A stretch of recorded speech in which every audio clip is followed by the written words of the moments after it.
Had some people ask me about Honorlock, so I thought I would do a real quick run through of how to create your Honorlock. So go into your course,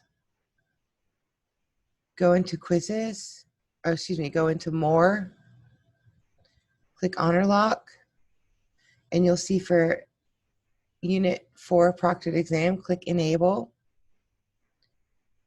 We are going to be using record screen, disable copy, web traffic, disable printing, student photo. The whitelist will be the full PDF version of the textbook, which can be found in their course. If you go to content, getting prepared, course textbook, this is a full PDF version. So we're whitelisting that version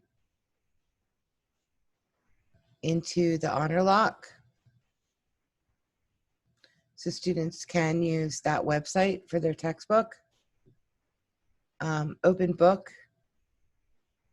And then of course I send in information out on how students to use this. So and I include that link with that information. So notes are allowed, book, and then you just hit enable and that creates your Honorlock. So that's it. Go back to quizzes, double check it, make sure it says it's Honorlocked. Why, yes it is. And you're good to go. Thanks.